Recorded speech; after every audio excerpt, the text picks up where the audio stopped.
Mengapa Amerika di bawah Trump makin brutal? Pertama, kita harus memahami bahwa Amerika Serikat adalah negara ideologi sekuler, kapitalis, demokrasi. Pemerintahan Amerika ditegakkan atas paham sekulerisme yang memisahkan agama dari kehidupan. Menegakkan demokrasi yang ilusif, di mana pemerintahan dikuasai segelintir oligarki bukan oleh rakyat, dan ekonomi yang kapitalistik yang jahat dan serakah. Cara atau metode untuk menyebarkan dan mempertahankan ideologi kapitalistik ini adalah dengan penjajahan, imperialisme, baik imperialisme lama ataupun imperialisme baru. Yang kedua, pada 5 Desember 2025 yang lalu, Trump sebagai presiden dari Partai Republik mengumumkan ke publik tentang dokumen strategi keamanan nasional Amerika yang baru, terdiri dari 33 halaman.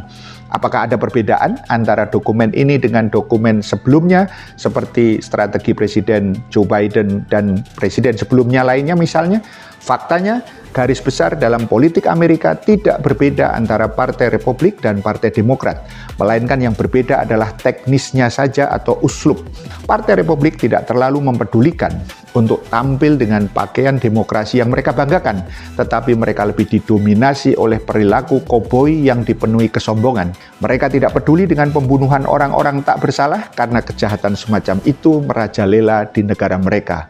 Adapun orang-orang Partai Demokrat, mereka didominasi oleh penipuan dan tampil dengan pakaian demokrasi yang palsu dan meniru cara atau uslub Inggris, menawarkan racun yang disebut dengan gula. Jadi dia membunuh Anda dan dia tersenyum. Sementara itu orang Partai Republik menawarkan racun murni, jadi dia membunuh Anda dengan menggertakkan gigi. Oleh karena itu, para presiden Demokrat lebih mampu melakukan tipu daya dan meraih kecintaan orang-orang yang terperdaya.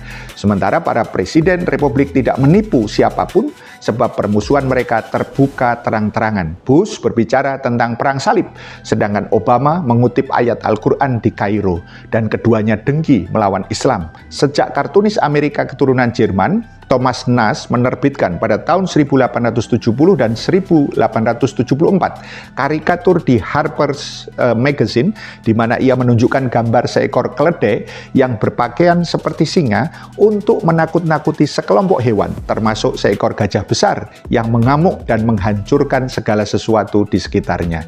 Kemudian keledai menjadi simbol Partai Demokrat dan gajah menjadi simbol Partai Republik, dan kedua simbol ini mencerminkan citra kedua partai tersebut. Setelah ditelaah, maka tulang punggung dan esensi dari dokumen strategi keamanan nasional yang diumumkan oleh presiden-presiden Amerika sejak Perang Dunia Kedua sampai masa Trump tetap konstan dan tidak berubah.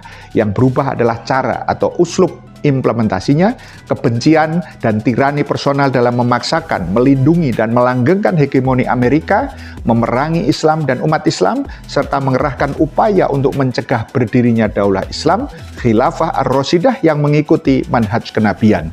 Direktur Intelijen Nasional Amerika Serikat, Tulsi Gabbard, beberapa hari lalu menyebutkan bahwa ideologi Islam ini menjadi ancaman langsung untuk kebebasan kita, sebab pada esensinya merupakan ideologi politik yang berusaha menegakkan khilafah global.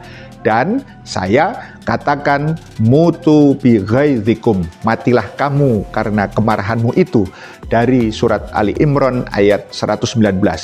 Sungguh umat Islam akan bangkit dan menegakkan negaranya, daulah khilafah ar-Rashidah yang mengikuti manhaj kenabian dengan izin Allah setelah kekuasaan diktator mulkan jabriyatan yang sedang kita alami. Paham sampai di sini? Salam melek politik.